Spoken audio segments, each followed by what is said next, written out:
Hello and welcome to Master in Market. My name is Grady Arno. I'm an associate director here at Duke's Fuqua School of Business, and I had the privilege of talking to Allison Marsh from MMS DKU class of 2021. Allison, thank you so much for being here today. Thanks for having me, Grady. It would be great if you could start with an introduction just so we can get to know you a little better. Yeah, so like you said, I'm a graduate of the MMS DKU program. I graduated in the spring of 2021. Right before going to Duke, I was finishing my undergrad degree at the University of Michigan. I was actually in their school of kinesiology there, so I was movement science major, definitely a little bit different than the business school. And then after graduating in the spring of 2021, I started working for General Motors and moved back to Michigan. Awesome. Could you talk to us a little bit about why you went from kinesiology to the School of Business? Yeah, so during my time at Michigan, I took an entrepreneurship class. My older sister was actually a communications major, and we wanted to take a class together before she graduated. And so that was kind of the happy medium we could find. She wasn't super interested in any of my science classes. And I absolutely fell in love with the class. The professor was an entrepreneur who owned a few businesses in the Ann Arbor area, got to know him really well, actually got a job at Michigan Center for Entrepreneurship, ended up studying abroad through them and working for a tech startup, and just really realized that I was still super interested in science and healthcare, but I was more interested kind of on the business or technology side of that. And ended up kind of taking that interest in entrepreneurship and my small background in business and decided to pivot right before I graduated. So that's kind of what led me to Duke and to business school. Awesome. That's great to hear. So tell me about your role at General Motors. Yeah, so I'm in their finance rotational program. So right now I'm actually almost done with my second rotation there. So my current role, I work in customer care and after sales as a sales and marketing channel finance analyst. Basically what that means, my day-to-day for that, like a lot of my responsibilities with that have to do with promotions that they want to run on parts for dealers. Basically, like the sales and marketing and product teams come to me and they say, we want to run this sort of discount. What does that look like? And I bring them back basically what our return on investment would be or some key performance indicators, just to kind of show like, can we do this? Does this make sense to do? And then sometimes it's not so much about the return on investment. It's like loss mitigation. So sometimes we have a part that we have too much of and it costs a lot to store it and the warehousing costs like don't really make sense. So we're trying to offload it and we're going to take a loss, but in the long run, is that going to make sense for us? So that's kind of what it means to be a channel finance analyst. Sure.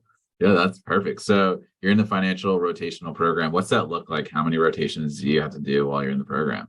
Yeah, so you do 3 rotations. Each of them are a year long. And it's super interesting because it kind of spans across like all the areas of GM that you could think of, have finance roles within them, even though it may not seem kind of like a finance oriented space.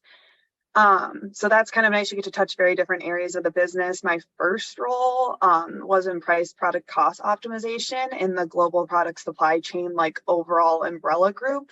And I worked on like vehicle cost books and worked a lot with the engineering teams. Like anytime a part in a car that we're like working on manufacturing, anytime its price changes by more than $1 when you're like in the production stages, it has to be approved by an engineering team before we can update it in the cost book.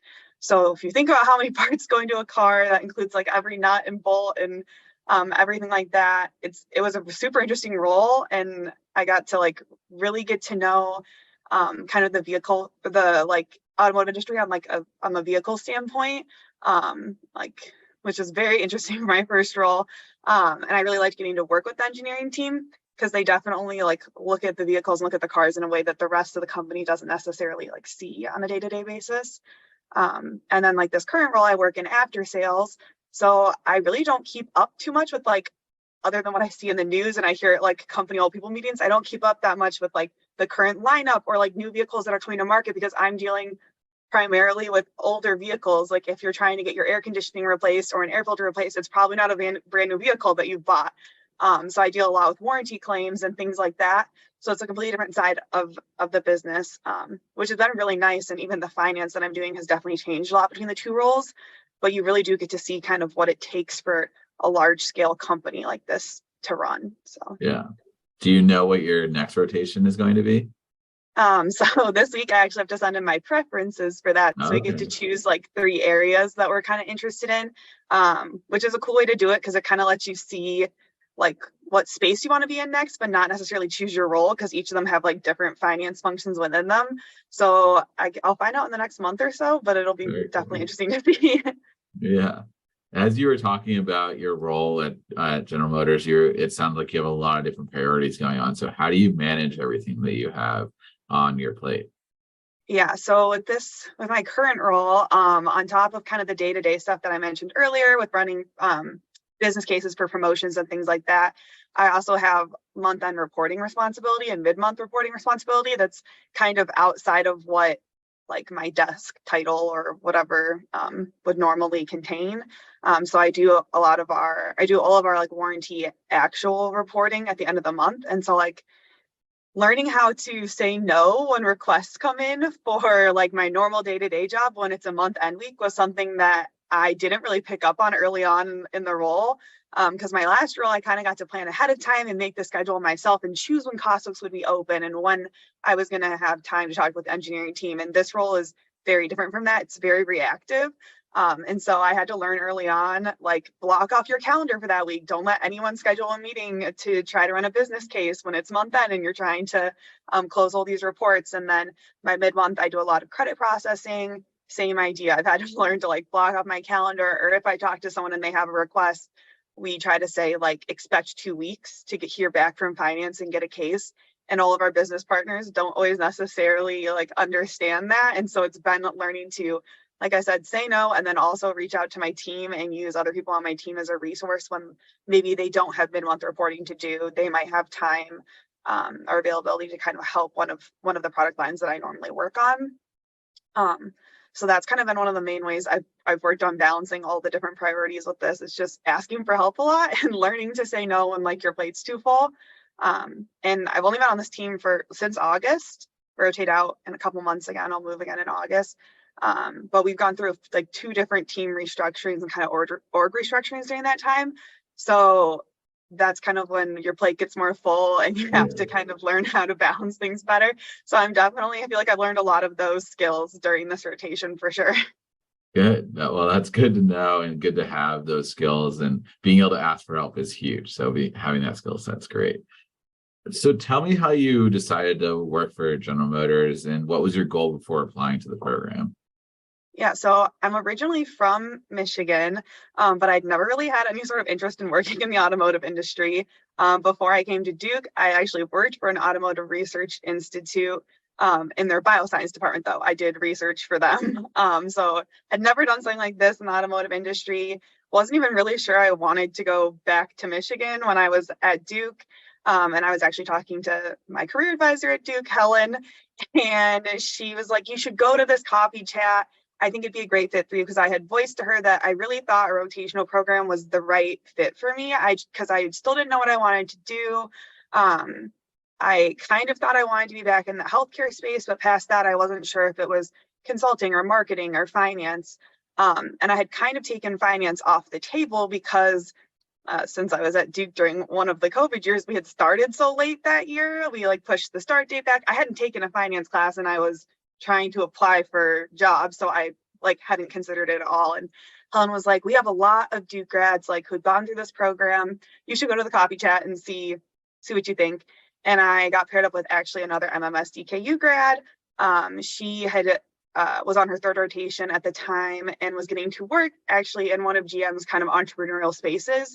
In the past few years, we've acquired a lot of smaller companies or kind of just ideas that employees had. We've like absorbed them and made them their own department. And she had gotten the chance to work in that space in a finance role. And that was not something that I really like knew was possible. Like I had mentioned, entrepreneurship was kind of my passion, like, or kind of what got me into business. So I was like, wow, that's super interesting. I had never like put that I like finance with that idea of like being able to work in a startup environment. And I definitely didn't pair those two things with like GM. And so after talking to her, I was like, I think I'm going to apply for this, but I'm like a little nervous because again, I still had not taken a finance course. Yeah. Wasn't really sure if it wasn't something I had considered, but I was like, it's rotational. I'll get to see 3 very different areas.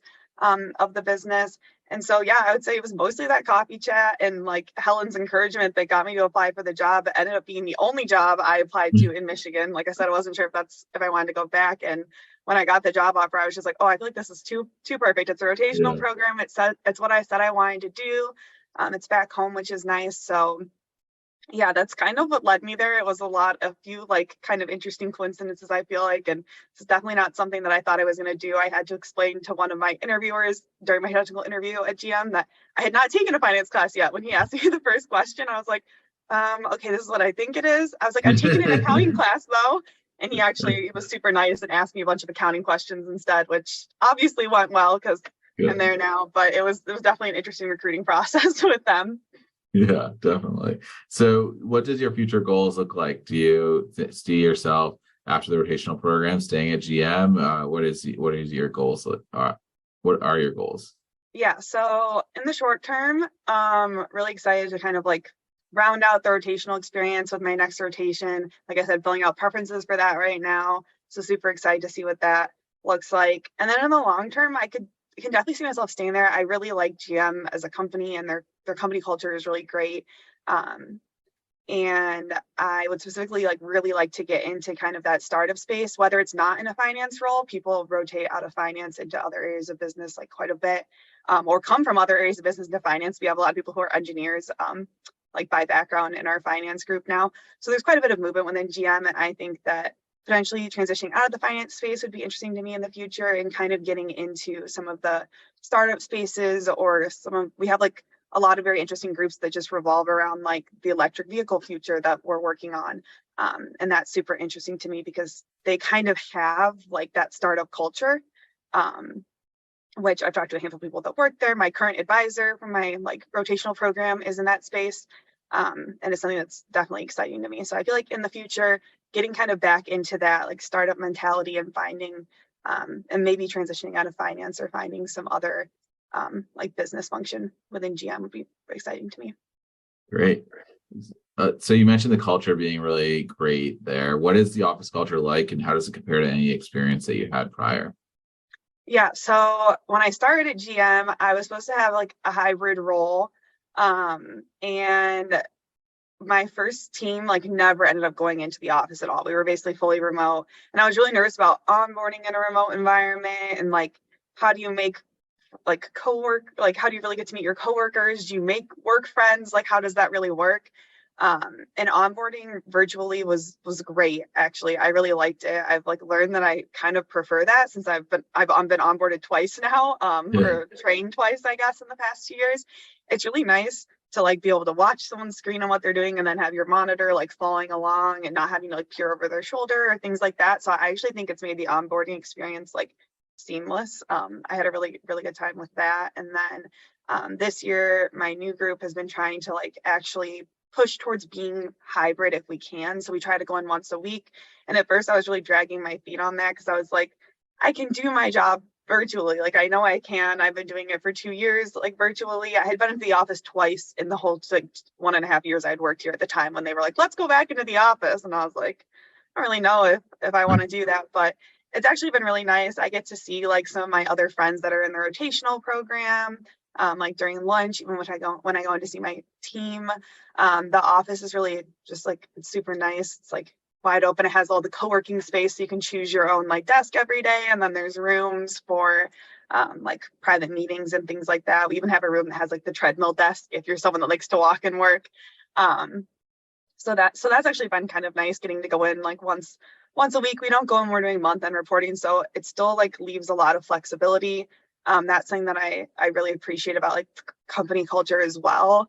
Even teams that are like kind of encouraging you to go in more, they let you work remotely and work from anywhere. I actually worked from Ireland a couple days this year, which was like a last minute kind of, I called up my supervisor last minute and I was like, oh, I kind of have this opportunity to do this. And she encouraged me to go and work remotely. So that's something that I really value a lot. And then another piece of company culture that's like really important to me is that GM has like really great benefits all across the board. But like the one that I really like the most is I think we have like a great PTO policy, and it's not just like getting the time off. It's the company kind of mindset around time off is like we have a use it or lose it PTO policy, which I feel like sounds like scary or maybe like not the best policy, because at first I was like, oh, like I can't carry any over. I start every year like this, or I don't get the unlimited PTO that some places get. But after having this for like 2 years, I honestly feel like it's one of the best policies because it makes the mindset like so positive around PTO. Like every year in November, my supervisor or my manager will be like, hey, you have 7 days left. Like, tell me how you're going to use them all. And they encourage you to take the time off and like make sure that you don't lose any of your PTO. And so that's something that I really like and really value about the company as well. That's fantastic.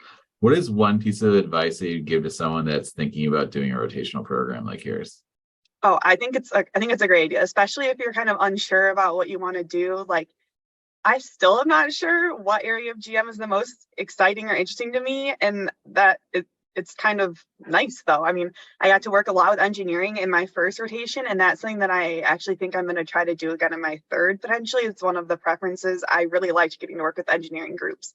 I worked with sales and marketing a lot this time, and a lot of my business background, like prior to coming to Duke, was in marketing, and so I was like, oh, that'll be really interesting. And it was very different to work with them from like a finance perspective. It wasn't something I had like I hadn't really thought about.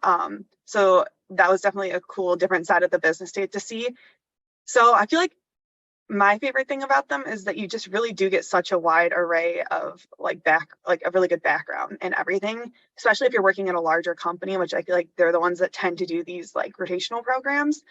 So I would recommend it to anyone who's kind of unsure about what they want to do, because it's the best way to see across like the company. Even if it's something like this one where it was like specifically 3 finance rotations, I'm still getting to see very different things, even though they're all within finance. So I would highly recommend it to anyone.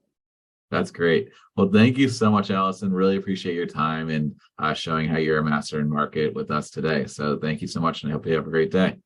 Yep. Thanks, Grady.